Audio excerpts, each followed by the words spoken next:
Okay, we are reading Nate Saint on a Wing and a Prayer by Janet and Geoff Benge. We are on chapter 2, titled Nothing Would Stop Him Now. It was springtime, 1937, and 14-year-old Nate was stuck in bed. His mind was active, but his body wasn't. His right leg ached so badly he couldn't get out of bed, not even to go to the bathroom. Mrs. Saint liked to give her children vitamins and healthy food to make them better, but when she took Nate's temperature, she called the doctor right away. Something was seriously wrong. Dr. Allen examined Nate's leg. He paid special attention to a small cut Nate received when he had fallen off a sled the week before. Nate was puzzled. The cut was nearly healed, so why was the doctor paying so much attention to it? After a few minutes, Dr. Allen closed his bag and went downstairs to have a serious talk with Mrs. Saint. He explained that Nate had osteomyelitis, a bone infection in his right leg. Bacteria had traveled from the cut on his leg into his bone. Dr. Allen wished there were drugs he could prescribe to help fight the infection, but there were none. All he could do was give Nate some painkillers. The only thing that would help Nate was complete rest.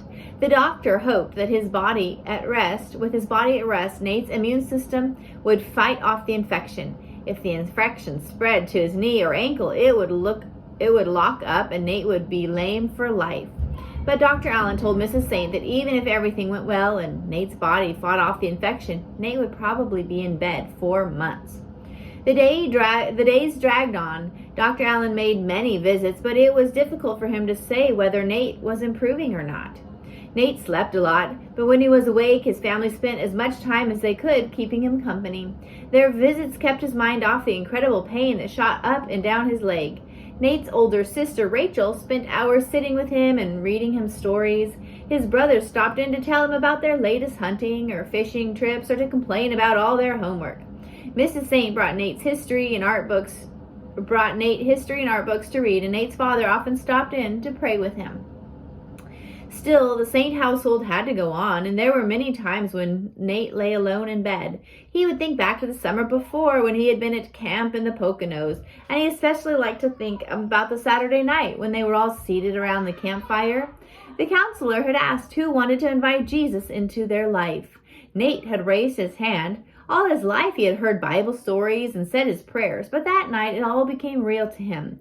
It was the difference between seeing his father's pencil sketch of a magnificent stained glass window and seeing the light glow through the real finished window itself. As he lay alone in his room, Nate spent a lot of time reading his Bible and praying. He knew his infection was serious and that he could possibly die from it. While that knowledge didn't really frighten him, he realized he was young and had so much life ahead of him. So he prayed and promised God that if he lived, he would turn his whole life over to God. Finally, after several weeks, Dr. Allen announced that Nate was beginning to heal. Nate's body had fought off the infection, and the pain in his leg began to diminish. Nate started feeling a lot better, and before long he was restless and looking for projects he could do from his bed. He drew plans for a sailboat he wanted to build. He designed the boat with a rounded hull, unlike any other sailboat he'd ever seen. Somehow, he knew the design would make the boat sail well. He also made papier-mâché models. The hours sped by as he ripped up newspaper, pasted it, and molded it into shape. When the models dried, he painted them. He made a huge mask using the same process and had lots of fun scaring people who came to visit him. As he got better, Nate wanted to spend more time downstairs in the living room. Since his leg was still too painful to walk on, the family got used to him crawling around the house on his hands and knees. By the time Nate was finally better, he had a lot of schoolwork to catch up on, but he also didn't forget the promise he'd made to God. He kept up his prayer and Bible study and became president of the Baptist Young People's Union. He also taught junior Sunday school at Bethany Baptist Church, where the family now attended. Excuse me.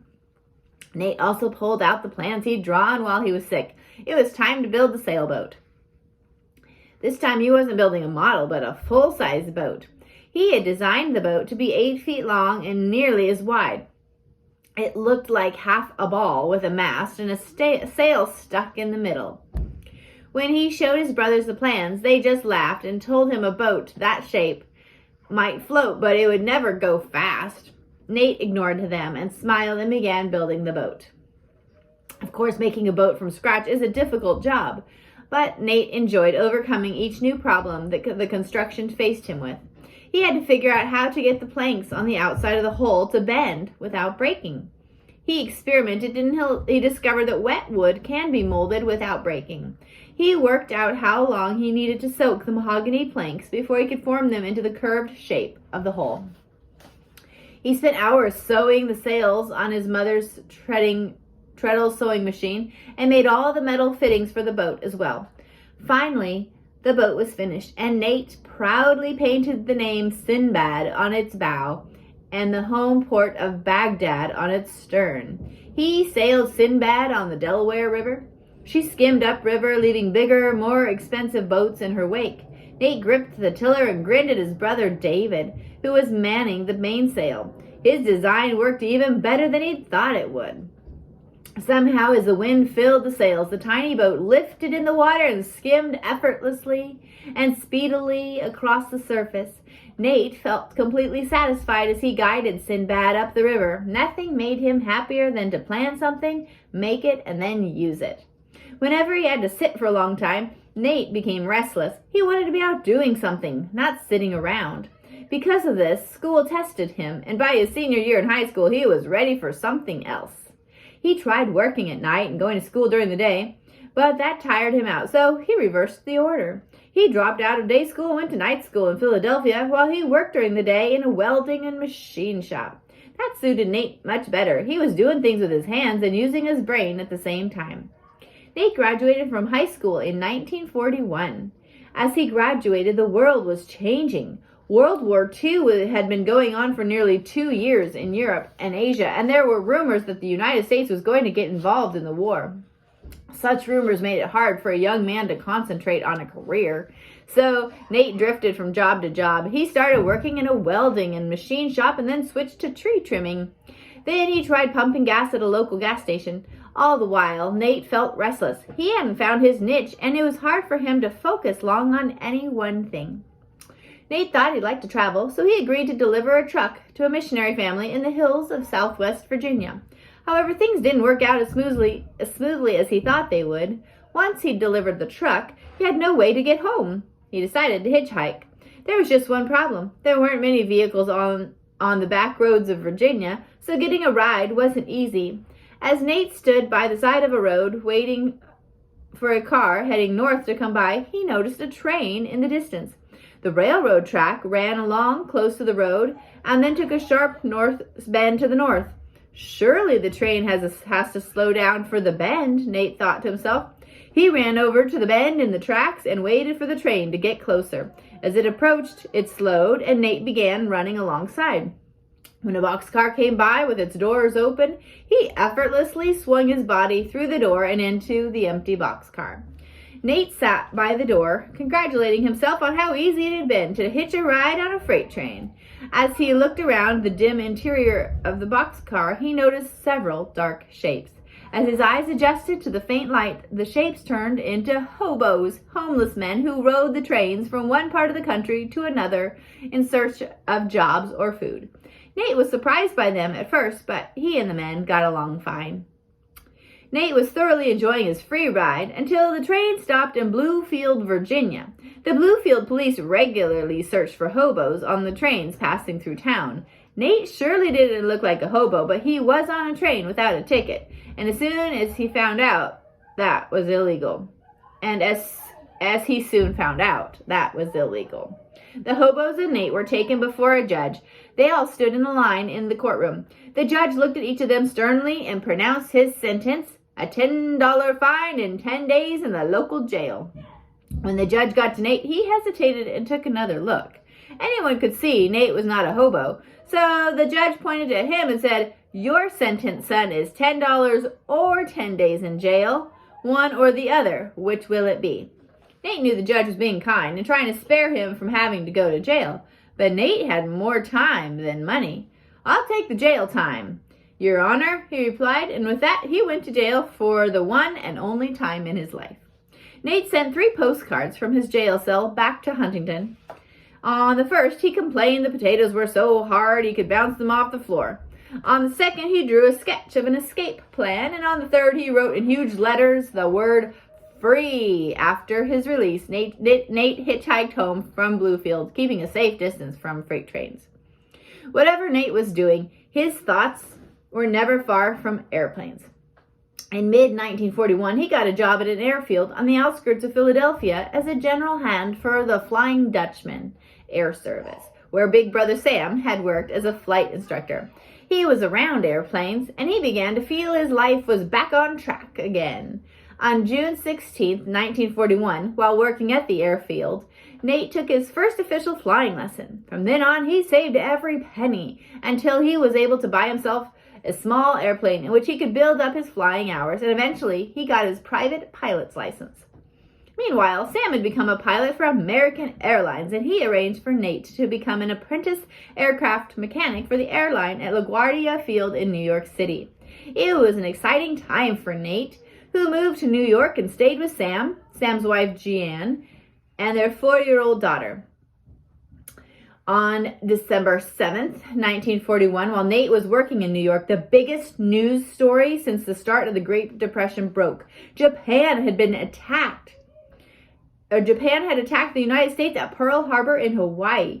It all seemed so far away as Nate read about the attack in the New York Times. When the United States, in response, declared war on Japan and began drafting men and women into the armed services, it didn't affect Nate.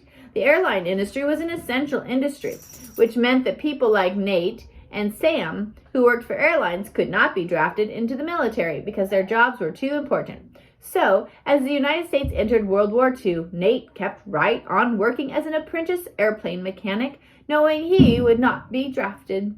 But as 1942 rolled on, Nate became restless. All around him, married men, many with young children, were being called up to go overseas to fight in the very dangerous situations. Yet here he was, a single man with a safe job. Something about the situation bothered him. It didn't seem fair. Of course, there was one simple solution, but it was not a solution that would make him popular with his boss. Finally, just before Thanksgiving, Nate got up the courage to tell his boss he was going to quit his apprenticeship and sign up for the Army Air Corps. His boss was very unhappy. Nate was a good worker, and his boss could not understand why someone would leave a safe job that thousands of other men would gladly take. But Nate stood firm. He was ready to go wherever his country sent him. He made several trips to Washington, D.C. to apply for the Army Air Corps, but in the end, he was accepted into the regular Army. To get in, he had to take a 6-hour physical exam, during which the doctors found the scars from his osteomyelitis. They were concerned that he had such a serious illness, but in the end, he passed the exam.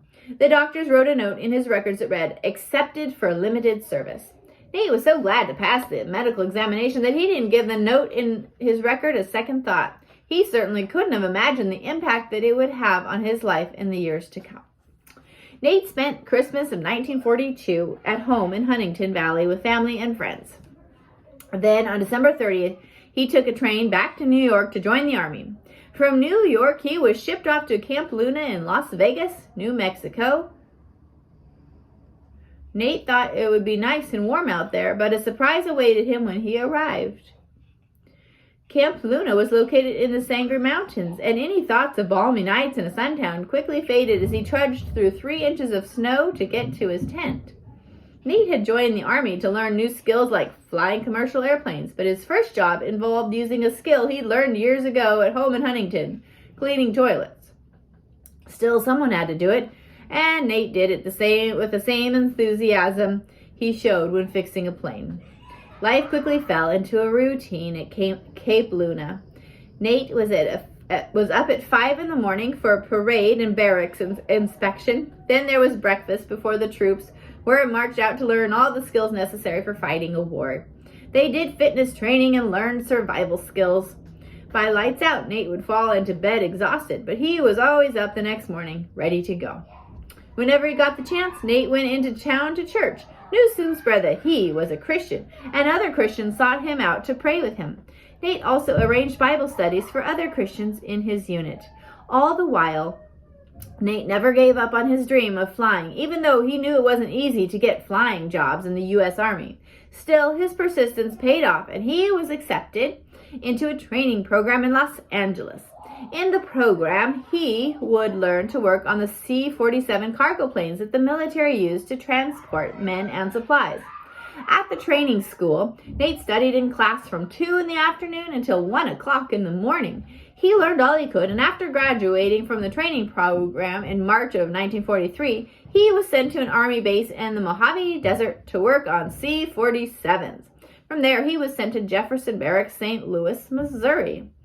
All this moving around got a little tiresome. Nate had been in the Army for only 4 months, and already he'd been from New York to New Mexico to California and now to Missouri. Sometimes he felt like he barely had time to unpack all his things before he got orders to move on to his next assignment. He figured that if he kept that pace up, he could well see the entire United States at Uncle Sam's expense. But as much as he liked to see new places and new things, bouncing around from one place to another had its share of problems. Mail, for example, usually took a while to catch up to him. Sometimes letters went to 2 or 3 places before he received them. Jefferson Barracks was a crossroad for many soldiers who were shipped in to learn important things about fighting in a war for the United States. Nate enjoyed learning new things, especially if it was hands-on and not just from a book. In St. Louis, he learned how to survive a gas attack and use a variety of weapons safely. While he didn't like the idea of ever using a gun in real battle, he enjoyed learning how guns worked. Once the soldiers understood how the various guns and rifles worked, they were expected to be able to take them completely apart and put them back together again without help or instruction manuals. Nate went one step further. He practiced until he could strip the guns down and put them back together in the dark. It wasn't difficult for a kid who'd been pulling his mother's appliances and clocks apart since he was a small boy. Finally, after several months at Jefferson Barracks, Nate got the letter he'd been waiting for since enlisting in the Army. The letter was addressed to St. Nathaniel, 28th Training Group. Nate's hands trembled as he opened it. He took a deep breath before unfolding the letter. To his delight, the letter read, "You have been accepted into the Air Cadet Training Program. Please report to Morningside College, Sioux City, Iowa at 2100 hours on June 12, 1943. Yippee! Nate let out in a yell of excitement that brought his friends to see what was up. He showed them the letter. Finally, he was going to get to fly for the U.S. Army. Nate hardly had time to pack his things and write to his parents before he was on his way to Sioux City, Iowa. As the train chugged along, he sat with 50 other cadets, but his thoughts were far away. He thought back to his first flight with Sam. It had been so exciting to feel the wind rustle through his hair and whistle around his ears, and it felt like electricity running through his body when Sam banked the plane and Nate looked down on the Delaware River from 3,000 feet up. Now, 13 years later, he was on his way to become an Army pilot. His dream was about to come true. He felt that same electricity in his body. Nothing would stop him now.